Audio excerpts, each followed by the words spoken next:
Hi, everyone. Diana Rankin here with our messages or our message from Philip. And also, we will get a message from one of my books, The Master's Book of Answers by Philip. Philip is my spirit guide and a very wise being. The book here is an oracle book. And so, after our answering one of your questions, we'll go ahead and we'll just flip through the book and we'll find an answer for us for this week. This week's question was submitted by a viewer, and I'm grateful. If you wish to submit questions, you can do so. Just put them in the comments below. You can also email those questions to me. I will eventually get around to them. Sometimes we get a little stacked up, but the answers will be there when the time is right. Today's question, I think, is something that we all need the answer to. I know I certainly do.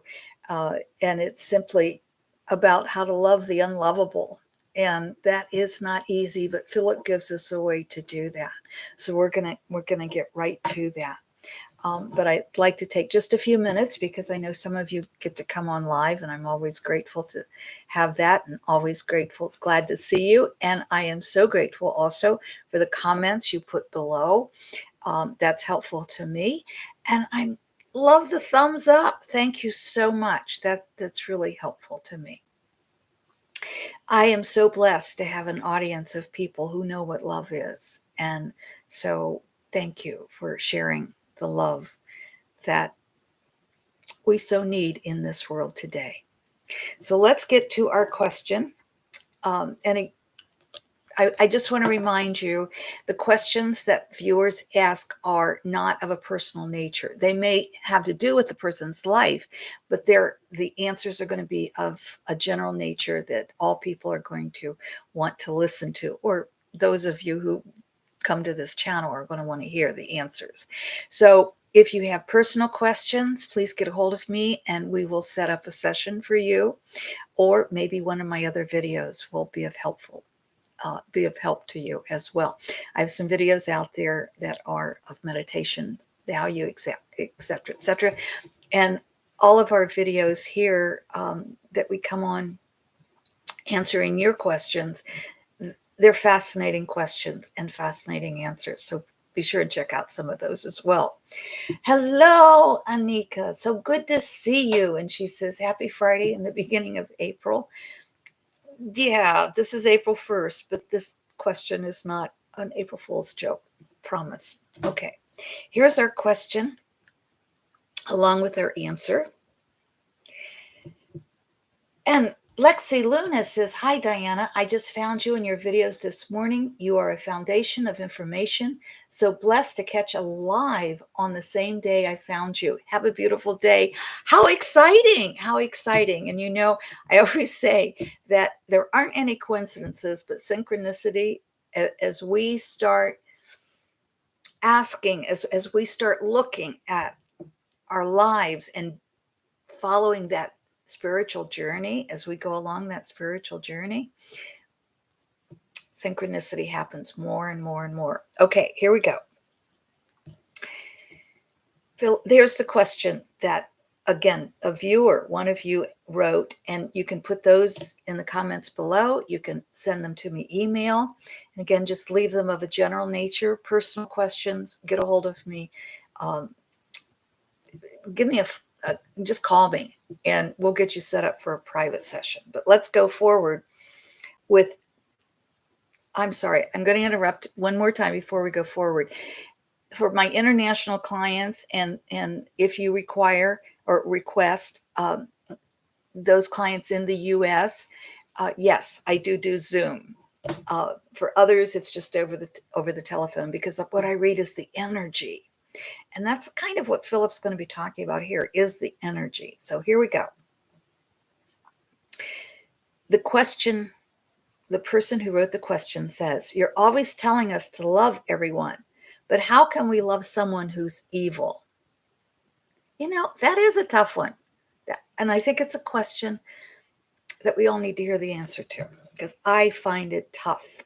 I find it tough to love those political leaders that create war on other countries, those political leaders that mislead us and harm people. We all have those people in our lives that, I mean, I get them with comments here on YouTube or perhaps on Facebook where the comments just plain nasty, and it's like, why? Why? So this is teaching us how to love people. Not that comments here are evil, but it may not be something who's really horrible or someone. It may just be someone who we feel has hurt us. How do we love them? Here we go. Let us begin by saying there are no evil people. There are only evil acts committed by unenlightened, wounded people. This is a difficult concept to grasp. Sorry about this squeaky chair, by the way. However, once understood, it will heal the heart of the one who practices the understanding within their life, which will then heal the heart of those who are wounded and commit the evil act. Does this not then become the responsibility of each to reach this understanding? Let us remind you that all is energy and that you are spirit having a human experience. We also remind you that energy cannot be created or destroyed. The energy in the universe remains the same. This includes the energy in Earth's dimension and all dimensions, including spirit world. It is also a law known by your scientists. Energy can, however, change forms. Energy can take the form of a tree or a squirrel, fire or water, or even a human. Now that we understand all is energy, you can understand how we are all one. You all come from the energy. That is step one in your understanding. Step two is understanding that when you chose to experience earth life, you went through a process that aligned you with the soul family. This, of course, takes place in spirit world. Soul families are a bit difficult for humans to grasp fully, so we will simplify as is indicated. There are two understandings you must have. Soul families have different levels of enlightenment, with some being quite adept at understanding others, and others being, shall we say, not so adept at understanding what human life is to be. The second understanding is that a soul may choose to leave a family and move to another family or even begin another. The process we won't explain as it is quite involved. What is needed for you to know is that once you have an individual consciousness, you choose your soul family for the experiences you want to have. It must be noted that your soul family must also choose you, and all this needs approval by the councils, your council, the soul family's council, and the high council. As each soul within the family evolves, so does the entire family. This takes eons, but there's no need to get into this. Let us just say that a person is first a soul who is connected at spirit level. The deeds of their soul family, plus the deeds and teachings of their human families, will determine their deeds. Keeping all this in mind, it is to you we say you condemn yourself when you condemn another. You love yourself when you love another. Hate begets hate. Love begets love. This is not to say you must love the actions. Of course not. It's not to even say you must love without condemnation of the deeds.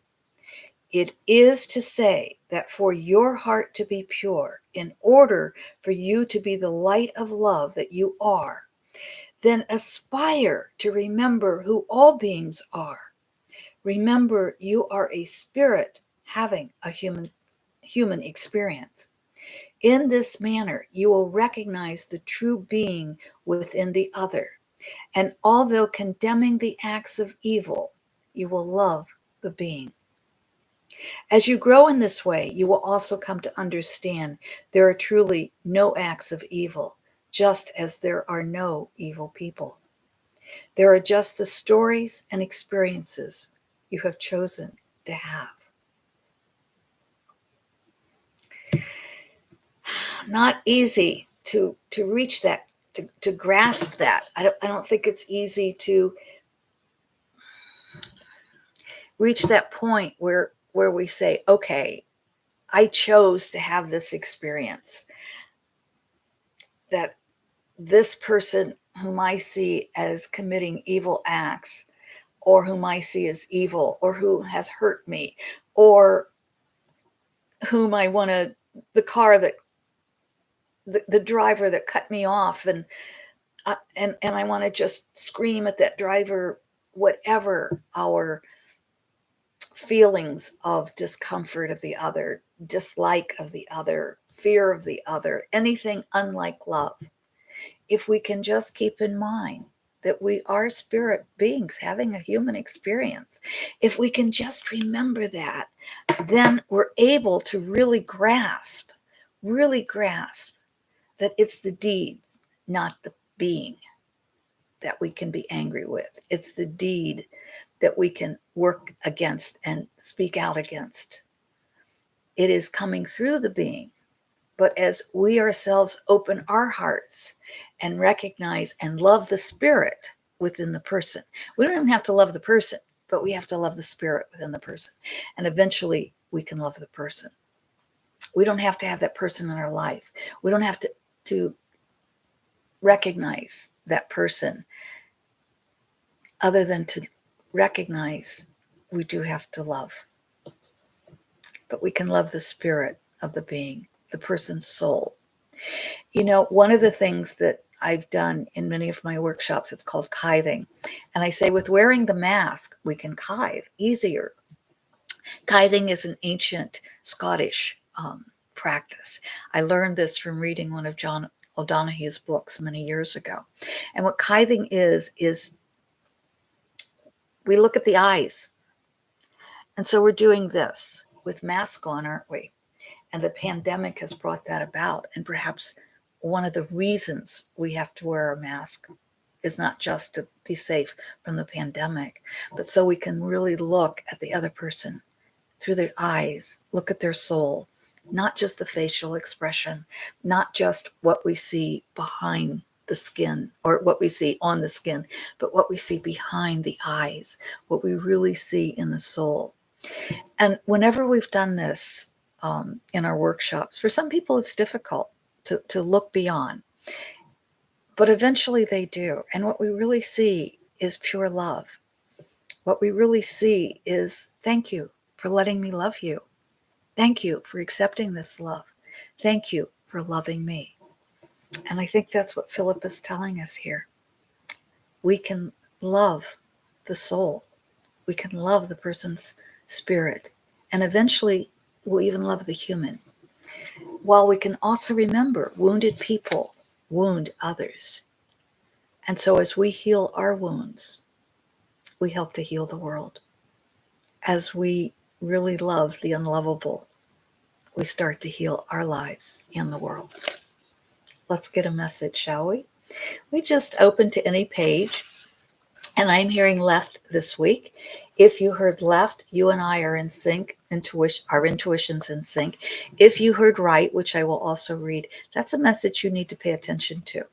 And you know, it never ceases to amaze me how the messages that we get from Philip's book always align with the messages that he gives us in our answering to our questions. So here's the left side. Is it that you must know what you cannot do before you will know what you can do? Is it that you must know what you cannot do before you will know what you can do? Like today's message, I think that is very hard to grasp. And it's a little harder. I said that the messages always align with the message from this book, always seems to align with our answer to our question. And so I look at that and I say, is is it that you must know what you cannot do before you will know what you can do? And I look at that and I say, okay, Phillip, um, what does this really mean? How does this fit together? And I think what it's really saying to me, anyway, it's saying, I need to pay attention to what I think. I need to pay attention to what my actions are. I need to pay attention to my wounds so I can know what I cannot do. And then I can stop and think, I can change this. I can change this. Here we go. If you heard right, you learn of yourself through the eyes of others. You learn of yourself through the eyes of others. That's a tough one, but isn't it the truth? I thank you all for being with me today. I thank you for loving me and sending that love this way. I thank you, Lexi and Anika, for being here live with us today. I'm so grateful, and I'm so grateful for those thumbs up and for your comments below, those of you who were not live with us. I just put out the April monthly predictions. Be sure and go and catch those. They're on the channel now, on my channel. So I thank you for supporting this channel. Tell your friends, and I'm so glad you found us. Until we meet again next week, thank you. I love you. I love you. I love you.